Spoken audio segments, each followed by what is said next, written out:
Hi, how are you? Hi, how are you? Oh, it's just me. That's got to be confusing because the show says story time with Uncle Dan on the Focused on Nothing podcast. And it is, trust me. But some things happened. So, background. I flew to Oregon, bunch of airplanes, saw my family.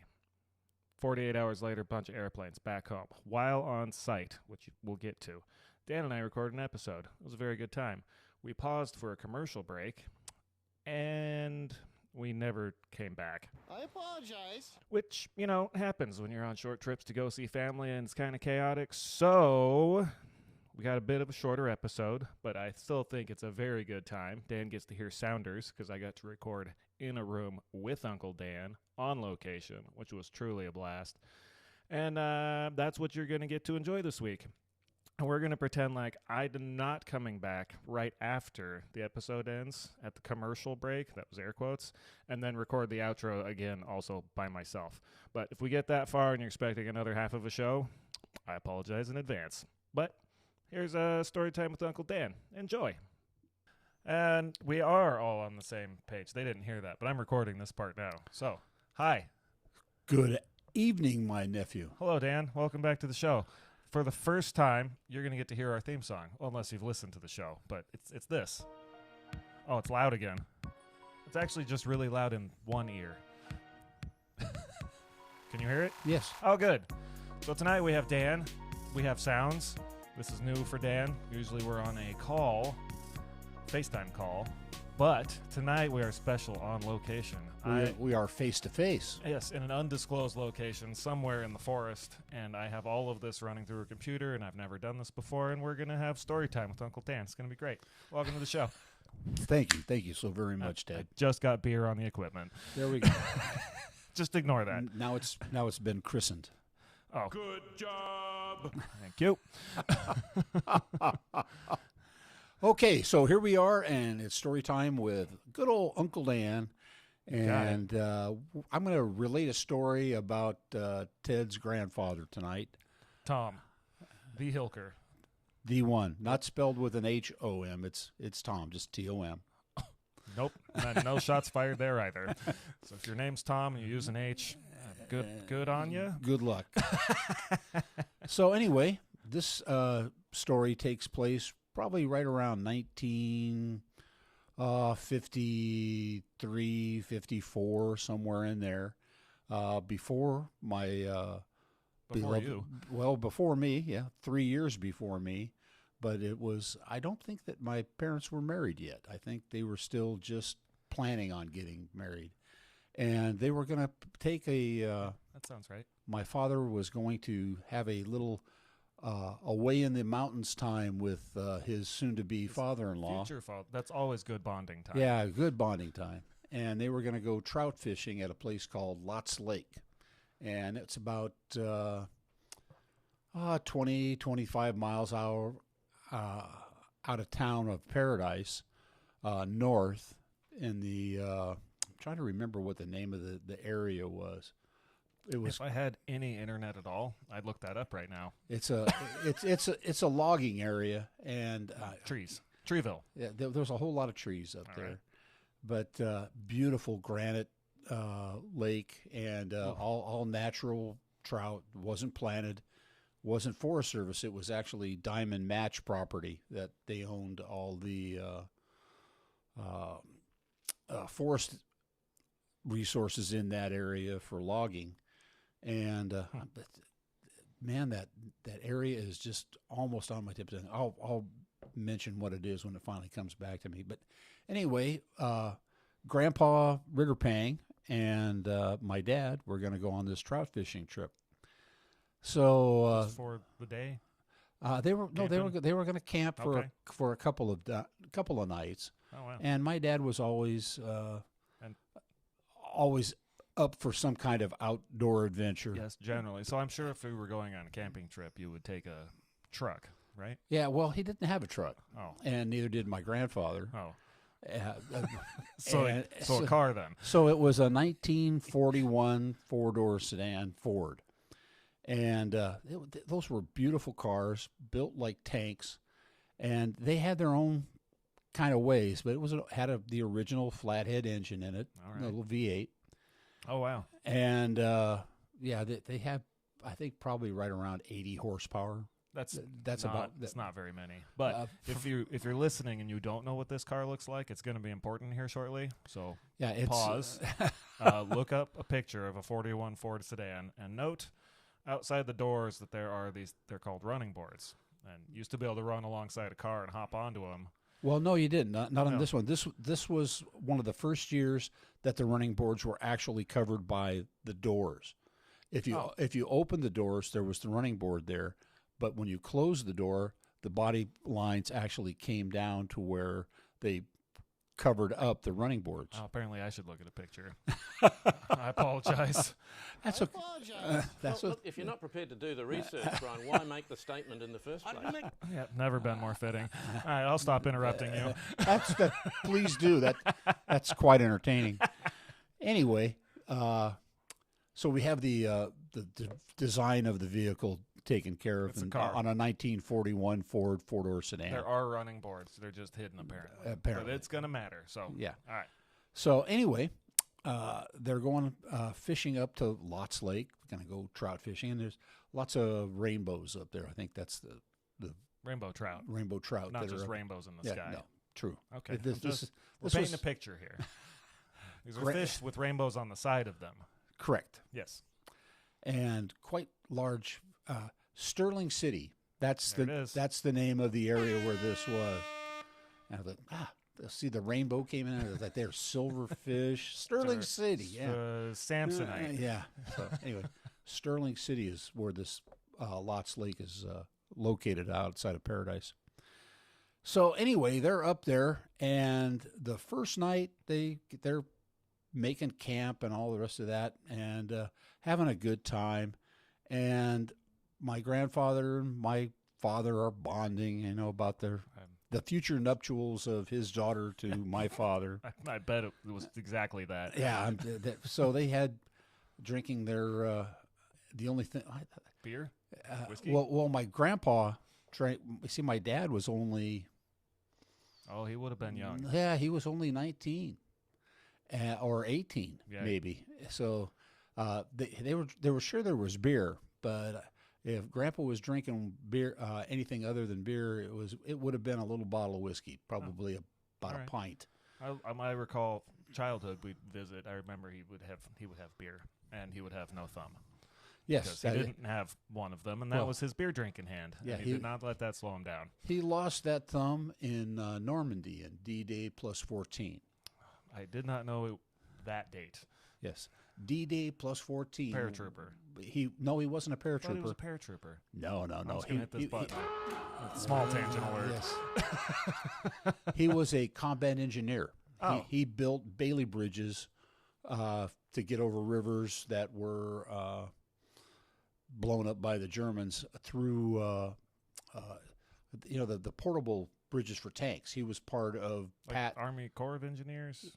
Well, not Corps of Engineers. He was in a tank division that he was the engineers that built the bridges when they would get to a river that didn't have a bridge. Grandpa was one of the ones that would put the bridge together to get the tanks across. Wow, I had no idea. Apparently, I made up that he was a paratrooper because that's what I thought. No. He was in False. Got it. He was in 3 different campaigns. He was in the North African campaign. You don't really need a lot of bridges in the desert, but There's not a lot of rivers. But there were a lot of tanks, and there were things that they would come to obstacles that they would have to, not necessarily quicksand, just wadis and things that they couldn't get across. What is that? A wadi is kind of a place where there used to be water, but it's like a really big trench that a tank can't get down in and across. This does make sense. They still need a bridge. But he was in the North African campaign, he was in the Italian campaign, and then he was in Normandy. Oh, dang. So on his ribbons, he has the European campaign with 3 battle stars, which are the campaigns that he was in. So he's got, they're not bronze stars, they're just 3 brass-colored stars that are on his European campaign medal. Today I learned. Yes. So Thank you for sharing. That's kind of where he was at. And he had also a Purple Heart which is how he lost his Was thumb. that the thumb? Is that where we got? Well, he lost a thumb, and he had a piece of shrapnel the size. I'll show you the piece of shrapnel. I mean, we can.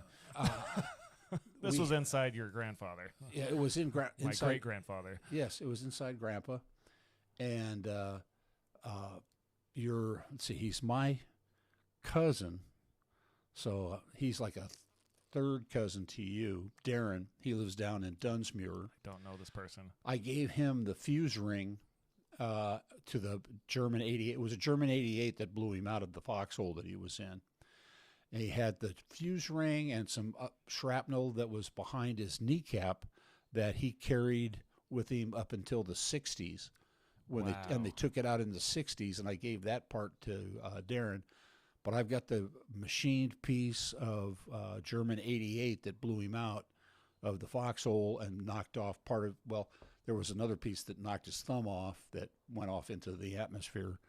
But the piece that went into his hip, we still have. Huh. And if it wasn't for Make that, a lovely piece of jewelry. well, he drilled a hole through it, and he Okay. carried it around his neck. So he did. And anyway, if it wasn't for that little piece of German steel, neither you nor I would be here, because he met Grandma in Longview, Texas. We're getting way off topic on Yeah, this I fishing hit the trip. alarm. It's fine. We can do whatever we want. It's our show. Anyway, he met Grandma Ritterpang. She was a nurse in Longview, Texas. And that's where they met when he was going back for recuperation after D-Day. And they met there, and someone made the comment, hey, why don't you like so much? Why don't you get married? Yeah, you like her so much. Why don't you get married? And they did. Yeah, bro. That's how you do it. That's right. So they moved back to Illinois, to outside of, geez, where was it? I know this one, but we have to keep talking. Anyway, it was they moved Not back Chicago. to no, it was not Chicago. Joliet, Illinois. That's the one. So they moved there, and they started a life there. And Grandpa was in the pubs all the time, and That's my kind of guy. yeah, and Grandma Ritterpang didn't like that. So Oh. so being the kind of take charge person that she was, she says, "Well, we're going to move to California." And I don't like these bars. We're leaving. yeah, and you're not going to go to bars anymore. Get in the car. So they moved to California, to Paradise. Paradise, California. And Nice guess place. what? Grandpa found a bar there. So What? They Yeah. have bars there? yes, imagine that. Huh.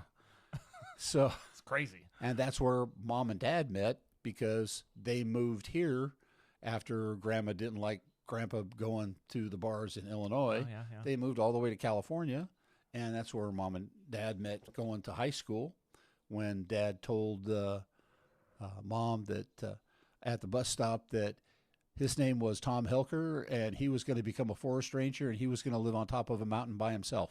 I mean, most of that was true. Yes, well, he got most of that right later on in life. Yeah. The forest ranger translated to a different line of law enforcement, but it was close. Yes, at the time, Mom was dating a guy by the name of Daly. I think Pat Daly. I was going He- to say, that's an odd first name. His father, Tilly Daly, was the resident highway patrolman in Paradise. Huh. Of all things. Huh. He did later become a highway patrolman, for those people that aren't actually related to me that might hear this show. Yes, instead of a forest ranger. Yeah, but he did. I think he worked as I don't even know what the term was. He was a fire lookout. For a surveyor in the Forest Service. He didn't did that, and he was also a fire lookout. in the tower. Yeah. With the glasses. Yep. Nope, I don't see any fires. In All right. fact, right after they got married, the fire season came in. He got froze to a station, and he didn't see my mom for Oh, like a month. that's no way to be a married guy. But my mom would come to the fire lookout and bring him lunch or whatever. That does sound fantastic, though. So he got married, didn't have to talk to her, and he was up in the fort. So okay, pre-marriage, we're going camping. We So- got so yeah, we're getting back to engineer, war hero, engineer correct. guy, and some scrappy kid who wants to marry his daughter, and they're camping because that's a good idea. because they're going to bond. Yes. And think they did. They I think did. that worked out. It did work out that way because the first thing that happened was they got up there to their campsite after their first night, and they were going to drive to another area of the lake because my dad didn't like the camping site that they were at. Huh. So they go to drive around, and as luck would have it, there were two large boulders that blocked the trail that led to this other part of the lake. So anyway, my grandfather is in the back of this 41 four-door sedan. My father is in the front. Do we know why? That was how we That was just how they drive me. Well, my grandfather was having some issues with his dumper, and Well, so the back of the car was larger and easier spread out a little, or exactly. Sure. And he was back there, and my dad goes to get between these two boulders that are on the trail. Which he did. Well, not at first. No, he did. He backed up quite a ways and took a run at getting between these two boulders, which promptly... Was there a before this where it didn't fit, so it he didn't decided fit. to go faster? It didn't fit, Okay. so he decided that he could 'Cause my- drive through them and get through it, and he did, except that he bent the doors and the running boards up. running boards. See, they came back. Yes, the running boards up into a spot where you could no longer open the doors. So So he made it. Here's constipated grandpa in the back, and he can't fit out through the windows on the side doors to get out of the thing to go fishing. So my dad knocked the back window out of the car so that grandpa's egress and ingress was through the rear window of a 1941 Ford four-door sedan. I don't think I remember that part of the story. Well, that is also part of it. But it gets better. Oh, good. It gets better. It's nothing to be proud of, Rusty. So they get over to their other parting or their other camping area. New campsite. And darned if my dad didn't make a turn that didn't quite go as he planned getting there. And he ran the front of the Ford into a manzanita bush. Well, the manzanita bush poked about 4 or 5 holes into the radiator. Oh, that's all. So those aren't supposed to have holes. So the radiator, so unplanned holes. It was not cooling the and flatheads had a real bad habit for overheating anyway. They have two. No one's going to care about this. Don't they have 2 upper radiator hoses? Yes. Okay, and 2 going lowers. To 2 separate water pumps. 2 water pumps, and then each side has its own. There's a water pump in each head. Yeah. And 2 returns. 2 and uppers, 2 lowers, right. 2 water pumps. It's like 2 engines bolted together, and neither one of them really made any power. Yeah, and they were really. And this is in They're the cool summer, though, and it's in the summer, and this is a very hot time up in Sterling City. So I hit the manzanita bush and then said, Idiot. Yes, and my father, always being the innovator, "Bubblegum." no, bread. Ah, bread. The old plumber's Yes, trick. so they. Okay, continue, and then I have something to add. So in order to keep the fishing trip alive, they stuff bread into the holes of the radiator, As one does, and take the radiator cap off so that it doesn't pressurize. because it'll blow the bread out. Exactly. So now you just have a water boiler on the front of your car. Exactly. So, and the bread is so good. And apparently they had enough bread to do this a couple of times. Well, it's good. You don't want to just do it once and then get so- stranded. So they get the bread in and they get up to where they're going fishing. Oh, made it. So Then you they don't have to made worry it for about their the spot. car. Exactly. So of all things that occur next, they're fishing, they're catching fish, and they're cooking, and they're drinking beer, and they're communicating with each other and bonding and all the rest of that stuff. Okay. And Grandpa can get in and out of the back of the car through the Climb rear in through the back window. through the back window, and Everything's good. everything's good with a leaky radiator, and they're just parked. So This all sounds fine. they fish for a day and a night, and they get up the next morning, and they're going to get ready to go. Well, Dad has lost the key to the locking steering column of the 41 Ford. Yes. And why he needed or felt the need to lock the steering to column? lock the steering column is unknown, but he lost the key to the locking steering column, and it is now locked. And That does seem odd. you because cannot turn it. He lived here forever. I don't think he locked anything. No, but he's only 18 years old, and Valuable car. yeah. I think he paid $75 for The it. doors are smashed shut. The doors are smashed out. That's when I would lock the steering column. You know what? If anybody's going to try to steal this, it's going to be now. Exactly. And you're in the middle of nowhere. Absolutely And they nowhere. are the only people there. Well, maybe he didn't want Gary to leave him. Gary. Gary? No. Ritterpang. That was, you see, my grandfather's first name was actually Golden. Oh, I knew that. I'd heard that. Yeah, Golden was his first name. You really had me there for a moment. I was like, did I do this wrong? No, his Golden, and I can't remember what his sister's name was. Silver. No, it was something, Platinum. something other. They were Swedish, so I don't remember what it was. But Golda, maybe Golden, Golda. I'm not sure. It was I don't know whether they were twins or not. I'd have to consult with my mother to find that out. But anyway, my grandmother always called him Rid, short for Ritterpang. Yeah. So he was Rid this, Rid that, or some other. Some of the buttons you have over there would probably Inappropriate? would probably. Yeah, that. Open munching That one? Twinkie Nugget. That was what I heard a lot Huh. as a child, as a Just small with the child beeps too, right? Yeah. It was all censored, I'm sure. Yes, it was. I was a small, impressionable young child coming to spend the summer with my grandparents. Hey, I got to do much the same as you did carry on that tradition. There wasn't any of that, though. No, it was much different. I didn't know he knew those words until he was putting carpet strips in one day and thought I was asleep. And then, oh, wow. I didn't know that until I turned 18, Yeah. and he said words that I did not know he knew. Yeah. Anyway, Yes. It's no key. Locking steering column. yes, so middle of the forest. So Father had to take an axe and actually chop the steering column out of the 1941 Ford four-door sedan. So now no. so it is not attached to the body of the vehicle anymore.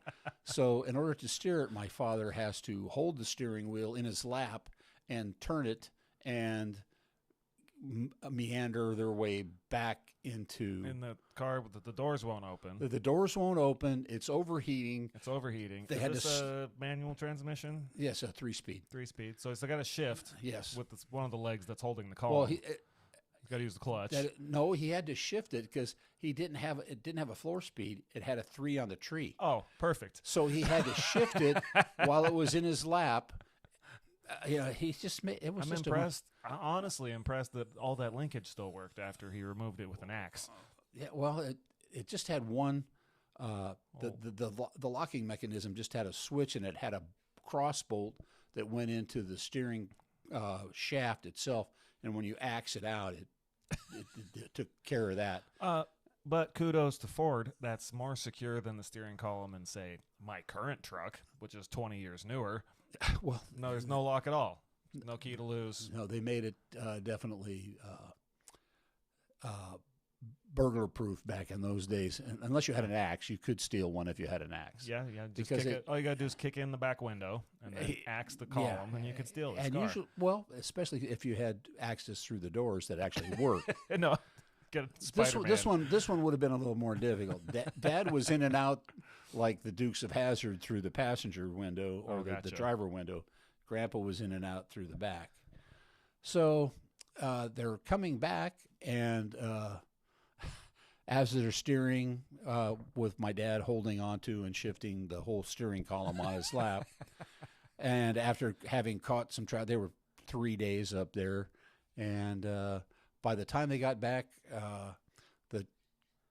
I think they got back to the house on Tabernacle Lane, which is where Mom was living at the time that Dad was dating her, and that car just fell apart and froze up right there. Wow. They got back Gave in up, it. huh? It gave up the ghost, and I think he sold it for $20 to a junkyard, and I With can't the remember. door still shut. Yes, there was No key. no key, and no Steering rear, column laying on the floor. and no rear window, and that Honestly, that's a pretty good time. It did it. It did its job. It got him home. yeah. And Grandpa got his Pepto-Bismol and stuff when he got home, and everything. too. Everything was good, and Oh. of course that story was told around family Thanksgivings for the next 20 years. Yeah, I don't remember the bread part. I remember the running boards. Yeah, And well, the bread part in the I radiator. also don't. I think only part of that I really remember was just the running boards. Yeah, well, the back window The and back window, I don't think I heard about. yeah, and well, there was nothing large enough for Grandpa to get in and out. The little Oh, makes windows on sense, the yeah. side Those didn't. old Fords didn't have big door windows. No, they didn't. And Dad barely got in and out of them. Well, but he was going to either way. He Yeah. could have had 2 broken legs, and he would have managed to get in there. And he really should have gone in the car that he had before that was a 35 Plymouth 4-door sedan. That Was those narrower, perhaps? it was narrower and maybe more grille protection? Well, and the running boards were definitely on the outside of the doors. Okay. And it was a narrower car, and it had a little inline 6 in it. And if you were to hit a manzanita bush, how do you think the grill would have fared? I think that he probably would have done a lot better. But taking an old 4-door sedan like that up there, I don't know what the deal was. But that was my dad had painted a pair of dragons on the dash. My Aunt Karen specifically Oh, okay. remembers the dragons that my father painted on the dash of that 35 Plymouth. Any And particular reason?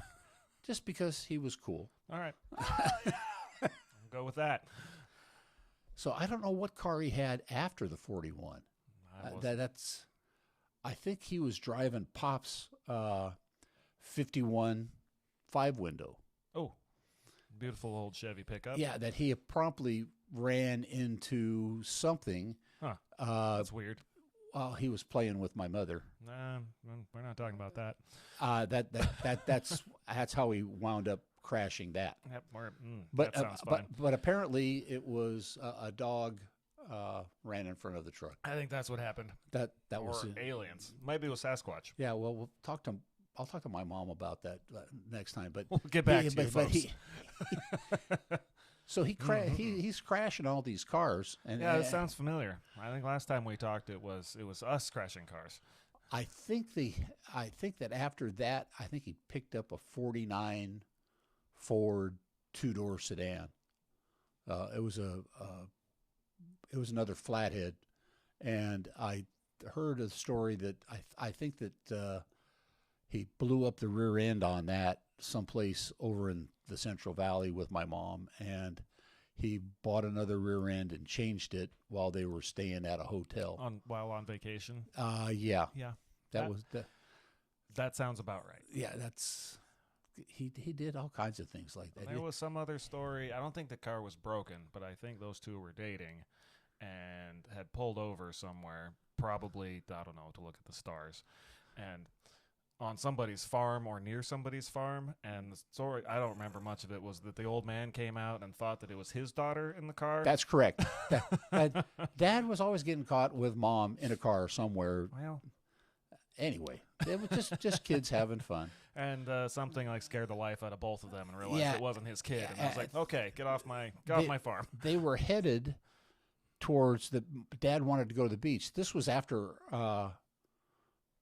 I think she might have been pregnant with me Okay. because they were Was it still they were living Northern in California? They were living in Redding at the time, Oh, okay. and Dad took his sense of direction was, if we just keep heading towards the sunset, we'll hit the ocean. I mean, he's not wrong. You might run out of roads and, And- have to walk a lot. And but that was kind of the thing with Mom was like, where are we going and how are we ever going to get there? don't worry about it. But that was It's the adventure. Yeah, that was one of the things. Yes, that was in that 49. Okay. But then they blew that up. I think down in Marysville was where he drugged the rear end over there, and the guy the guy offered Dad a job as a mechanic. When he watched him fix his car in the parking Yeah. lot.